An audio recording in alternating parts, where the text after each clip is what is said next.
Welcome to the latest episode of the ASM Podcast Policy Update, where we dive into the latest in kidney health policy and advocacy. I'm Lauren Ahearn, today's host and producer of the Policy Podcast, and today we will be giving you a breakdown of ASN's recent Congressional Advocacy Day, where members of ASN's Policy and Advocacy Committee and Transplant Policy Committee met with their representatives on Capitol Hill to discuss a few kidney policy action items. Joining us today are some incredible guests who participated in the day. I'll hand it off to them for introductions. Yeah, thanks so much, Lauren. Hi, everyone. I'm Rachel Meyer, Strategic Policy Advisor at ASN. I handle our transplant portfolio and our legislative affairs portfolio, which, as our listeners are about to hear, converged very nicely for our Spring Hill Day this year. Over to you, Dr. Watnick. Thanks so much, Rachel. It was really a beautiful spring day and a perfect day for advocacy. I'm Suzanne Watnick. I help to chair the Policy and Advocacy Committee at ASN, and I'm also serving this year as the Health Policy Scholar in Residence at ASN. With that, I'll hand it over to my colleague, Dr. Mannon. Hi, everyone. I'm Roz Mannon. I serve now currently as the chair of the Transplant Policy Committee. It's an inaugural committee for the society, and I agree, the weather was great to be on the Hill. Thanks everyone for joining us today. Let's start by setting the stage for our listeners. Rachel, you were deeply involved in organizing this Advocacy Day. Can you give us a brief overview of what the day looked like and what the main goals were? Yeah, thanks, Lauren. So this year, ASN advocates who went to the Hill were from the committees that you just heard about from their chairs, the ASN Policy and Advocacy Committee, which handles our legislative portfolio primarily, and the recently formed Transplant Policy Committee, which Dr. Mannon chairs. And just a quick note on the Transplant Policy Committee, I'm personally really excited because I think the establishment of this committee and the fact that we brought every member to Capitol Hill to meet with our congressional delegation is a real signal to the community about ASN's commitment to the transplant space and our dedication to being a champion to helping ensure every American who could possibly benefit from kidney transplantation has access. And that's probably a perfect segue into the three asks that we brought. Our roughly 40 advocates met with about 50 Hill offices from roughly 20 states. And there are really three key solutions we brought to Congress that we feel are actionable, bipartisan, and really ready for prime time, even in the current climate. First, we requested co-sponsorship of the Honor Our Living Donors Act. We'll talk more about all of these, but in short, that's a bill to simplify how we keep living donors whole. We also had two appropriations-related asks. These are spending-related asks to fund improvements to the transplant system, particularly related to information technology and data management improvement practices as part of the implementation of a law that ASN advocated for a couple of years ago. And last but certainly not least, we continued the championship of appropriations. Again, that's funding for Kidney X, the public-private partnership between ASN and the Department of Health and Human Services to try to really stimulate interest from innovators and investors in bringing their good ideas and their dollars to help meet the unmet needs of kidney patients. That's great, Rachel. Do you mind going in a little bit more detail on what appropriations are and what that process looks like for our listeners who may not be as familiar with that? So the easiest way to think about it is there are two types of laws, broadly speaking, that Congress passes. One is authorizing legislation. The Honor Our Living Donors Act is a great example of that. That changes policy and alters the authorities that the various federal agencies have to do things. In this case, we want them to do the thing of simplifying how we support living donors. The other, broadly speaking, kind of law that Congress passes is appropriations. So these are dollars to fund what are called discretionary programs, many of the programs that our ASN members care most about, such as NIH funding, some monies for FDA, in this case, money to support improving and strengthening our transplant system and investing in innovation for the kidney space. So authorizing bills are typically passed once a year, and they include a whole host of priorities that fall under the Department of Health and Human Services, which is where we as ASN really tend to focus our funding-related asks. Thank you, Rachel. I really appreciate that rundown of the appropriations process. Roughly 40 advocates met with offices representing nearly 20 states. My next question will be for Dr. Roz Mannon. Dr. Mannon, what states did you meet with and what was the experience like? So, first of all, we had a coalition called nicknamed Team Heartland. So I was joined by three other physician scientists from Kansas, Missouri, and Nebraska, and we went to seven different offices on both sides, so both the Senate side and congressional side. When people visit, they don't realize how big the campus is, and when you see the Capitol, it's hugged on one side by Congress offices, congressional offices where the staff work with the representatives, and on the other side of the Capitol is the Senate. And so, I think people think we meet the actual representatives, and sometimes we do, but they were on recess, which actually gives us really a lot of time to meet with the staff. Staff are either legislative directors or legislative correspondents, meaning they have different levels of expertise when we meet with them. Some are really senior in the organization, some not. And we have a schedule pre-made for us, and we have a little app so we know where we're going. And then we come in and introduce ourselves, wait for our meeting, and then we meet with that legislative director, correspondent, that individual, and we talk about the asks. We often ask about their background, just to be understanding what they know about kidney disease. For me, the three Nebraska offices that I met for both my constituency representative and senator, I know those offices well. I've been meeting with them for one office 3 years, for one like 5. So I know the staff pretty well. And shockingly, I think they recognize me. For me, it was great, but the other offices I didn't know. It was just nice to have a rapport that we sort of live in the area, and we share some similar experiences by being in sort of Midwest Plains states, for example, and and the group of us could sort of relate to each other's experiences. Yeah, Dr. Mannon, I really appreciate that. And it's always so exciting to go up to the Hill. And, when we're passionately advocating for the things that matter to us, the staff actually do listen. They're excited. And when they're able to relate not only to the issues, but also to the stories we bring, it feels like it becomes very effective. For example, when we went into Senator Wyden's office, we met somebody who shops at the same grocery store that I shop at. And that led into a discussion of why we were there that day. And we got to educate a staff member who we were not planning on meeting with about issues related to kidney disease and how our patient population suffers not only a number of comorbid conditions, but also substantially, is not able to enjoy a quality of life that many other Americans are able to do. Along the lines of what Dr. Mannon was mentioning about enjoying the campus, we got to crisscross. So everybody brought their walking shoes, which was very exciting. And we actually ended up meeting one staff member who lived next to a dialysis facility for over 5 years before he joined the current office, which was fascinating because he truly related to the anguish that some people carried in on their faces as they came to dialysis. What's a better treatment? We were able to say that transplant is a better treatment than going to dialysis every day, and it really rang true.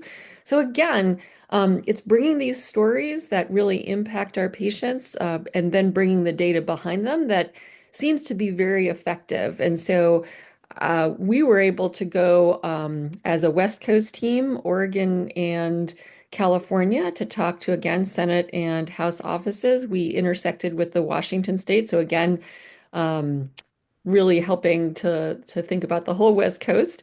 And of course, we're able to meet up with other groups, such as the Heartland group. So it was nice to have a big presence representing kidney health, kidney advocates on the Hill throughout the day. And it felt like it was an effective experience. I don't know, Dr. Mannon, do you have other thoughts about that? I think it does. So one of the other things, in addition to crisscrossing and meeting each other, and you do get to see the rest of America, meaning that there were many other groups there. I ran into our dean of public health of the College of Public Health and our university government affairs individual who sort of looked at me and I looked at him, but I recognized him before he did me. But they were there advocating for public health and vaccination and other things. And very much the same offices I had been in. But also just seeing the other causes and the opportunity that whether it was patient related, Alzheimer's disease, commitments to funding, other individuals for education commitments. I mean, this is part of what our government does. It's something that we don't think about. We think about the rancor, we think about the lack of function, but here, I think you get a real charge to see our opportunity to speak to our representatives and other offices to make an impact about what matters importantly to us. I want to, yeah, I want to pick up on something that you brought up there. You know, a lot of folks on the Hill right now are experiencing a lot of difficulties given that there's some disagreements across the aisle about various issues. However, issues around kidney care and kidney health really felt like they were represented well from a bipartisan, bicameral perspective. And we were greeted with open arms. Staff who had been frustrated were excited to hear about shovel-ready requests that could actually impact the lives of Americans, which is really why they're there to help out, to improve conditions. And, bringing not only requests about transplantation, which we were able to explain again and again is the best treatment for end-stage kidney failure if you're a candidate, but we're also able to talk about innovation, how the field of kidney care has seen little innovation, particularly around dialysis, and how funding for Kidney X, which has spanned multiple administrations, really was something where you could come together across the aisle. And it was wonderful to actually see staffers sigh a bit of relief to realize that the requests that were coming to them could be supported by both parties. So that was a wonderful thing that all of us on the team experienced. But I think, it does point out, Suzanne, that, as we were prepping to go into these offices, some of our team had never been in an office and they were worried they'd see their senator and they were like, oh my God, what do I say? And I say, well, they are people too. But in reality, going in and saying, okay, well, I'm a registered X. Like, you don't do that. You go into the office and say, I need you to help me. And this is what's bothering my patients. This is what I see at my medical center. This is the challenges I've had in my career relative to patient outcomes. And again, everything we advocated for was for patients. It had nothing to do with our personal salaries or anything like that. And that's why I really enjoy going on the ASN Hill Days, because we have a very strong format and presence. And that's attributed to my colleague, Rachel Meyer. Well, that's very kind of you, Roz. The reality is people like to meet with ASN and listen to what our advocates have to say because we bring the experts to Capitol Hill. And as you both articulated, we bring the experts who not only are expert in patient care in, members of Congress's districts and states, but we also bring very concrete bipartisan solutions. And I think particularly coming out of the fiscal year 2025 funding fight, which happily was wrapped up just days before we showed up on the Hill, there really is some pent-up demand for bipartisan solutions, particularly in healthcare. And we were prepared to offer those. And I think we're very well received because of it. As has already been discussed, I think, in kidney care, we enjoy a high degree of bipartisanship, but that's not a coincidence. That's something we at ASN and others in the community, but particularly we at ASN, have worked very hard to cultivate over the last decade plus. And I think that really speaks to the importance of all the members of the Policy and Advocacy Committee, as well as the Transplant Policy Committee, coming and showing up on the Hill to meet with their members on both sides of the aisle. One of the strengths that we really have is that whether we're in a Democratic office or a Republican office, we can point to This has been a priority across at least 3, hopefully 4 presidential administrations dating back to at least Obama. Every single ask we had, the Kidney X funding, the transplant system funding, and the Honor Our Living Donors Act, all tied directly back to themes that we as ASN helped ensure were included in the 2019 presidential executive order on advancing American kidney health. So as a community, as an organization, I think we've really succeeded in creating a fertile bipartisan ground. And despite all of the challenges that we're experiencing in healthcare and in the medical research climate right now, we still have viable asks that can improve patients' lives. And we're not going to stop asking for those at this moment in time. In fact, we're going to continue. I love that, and I want to just pick up on that theme of continuing. So, we brought all these folks to the Hill, and they were really brimming as we finished up our day. People were very excited, and we want to continue that good work. So, in staying in touch with the offices, being able to write thank you notes, for example, we've already had some back and forth.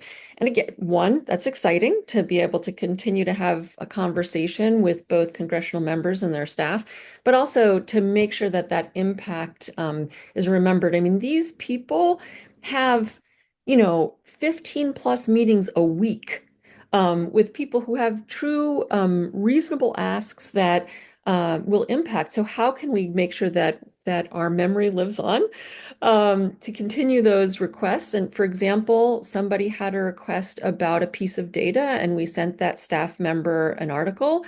They read it over coffee the next morning and got back to us to say, hey, that was really helpful. So again, just speaking to the fact that we're trying to have a lasting presence to make sure that kidney care is on the forefront of people's mind as they're thinking about solutions to bring to their members and to Congress to get bills and both authorizing issues and appropriations issues past the finish line. And I hope at this juncture, some of our members are wondering, well, golly, I'm not a member of the ASN Policy and Advocacy Committee or the ASN Transplant Committee just yet, but how can I get involved? And we actually have answers for that. There is a Legislative Action Center on the ASN website that has easy links for you. It's not 1 clicks, I think it's 3 clicks to contact your own congressional delegation and encourage them to support all the things that you've heard us talking about that the ASN advocates brought to the Hill just a week ago. Point, Rachel, and I want to highlight that you now created you guys, you and Suzanne, Lauren, and David White have created a policy newsletter, right, for the American Society of Nephrology. If you're not seeing it and you've used Outlook, go into your other folder. It may be popping up in there. And then once you move it into your inbox, your focus inbox, it'll always stay there. But I think it's a great way to sort of summarize the things that the office and you all are thinking about before and beyond Hill Day. There are some other non-transplant issues that are going on that I know you and Suzanne have been working hard and with very effectively for. But I think it's, the membership may be too busy watching whether it's CNN or Fox and not realizing that we have focused advocacy for kidney disease. And it's a great starting point if you just want to get a quick update. I appreciate that plug, Dr. Mannon. And just as a reminder for our members, the Policy Insider newsletter does go out to every single ASM member if you're subscribed. You can keep an eye out for it. We release it every third Monday of the month, so the next edition will be released April 21st. We tend to schedule it to send at 8 a.m., so hopefully you can catch it with your morning coffee or while you're on your way to work. And any feedback on that is always appreciated. We always try to keep our members in the loop on the activities of the policy team as well as policy developments in the kidney space in general. Lauren, I love that you're mentioning the policy newsletter because it will continue to highlight some of the things that our policy committees are trying to address this year. Just to highlight a few, in addition to Kidney X, the Policy and Advocacy Committee is strongly advocating to continue research funding for all of those issues that benefit the lives of people with kidney diseases. We're working to reform the ESRD prospective payment system bundle healthcare that is really started from 2008 in terms of policies. And one other very important initiative that we've been working on is an Officer of Kidney Health and Transplantation, which would sit in the office of the Secretary and report directly to the Secretary of Health and Human Services. And we think that would really help to bring the voice of people with kidney diseases to the forefront. So again, kidney health and kidney transplantation. So with that, I'm going to hand off some other items that Roz can talk about from the Transplant Committee. So I think, yet again, like Don Quixote, I think we're going to continue to advocate and try to get these living donor protections approved, at the minimum, the HOLD Act, which I think is really important just to fix the National Living Donor Assistance income. Again, a main barrier to living donation is not being able to work and not, and having expenses that build up. And along those lines, my big surprise was when I went into my congressional office for Representative Don Bacon. His legislative correspondent indicated that, or director indicated that Congressman Bacon is picking up from Jerry Nadler to be the Republican co-sponsor of the Living Donor Protection Act, an act I have worked on for at least a decade, if not longer. It makes me sound really old, but it did bring home the point to me, as Suzanne mentioned earlier, that our representatives are facing now people with transplants. They're facing people with organ failure. Everyone's familiar with cardiac disease and the Red Dress campaign and breast cancer. And we're really trying to get this understanding and acknowledgement about transplant. And the other key issue going on now is the modernization of the organ, of the OPTN and HRSA, working on that modernization, and we're keeping a very close eye on those functions and how they're working out. The OPTN board nomination process is underway. And then we have a very exciting innovation model for kidney transplantation starting in July. And while that is not part of the Transplant Policy Committee, we'll be working closely with the Quality Committee, which we worked at collaboratively this past summer. I'm looking forward to sort of seeing the output of that. So I'm going to turn this over now to Rachel to finish us up. I would leave you all with an encouragement to visit the ASN Legislative Action Center. Join us in calling on your members of Congress to support all the funding initiatives and authorizing bills to better support living donors that you just heard us talk about today. Thanks so much.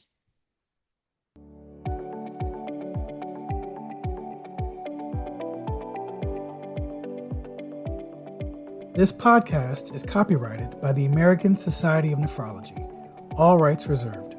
All content in this podcast is for informational purposes only and is not intended to be medical advice. This podcast should not be used in a medical emergency or for the diagnosis or treatment of any medical condition.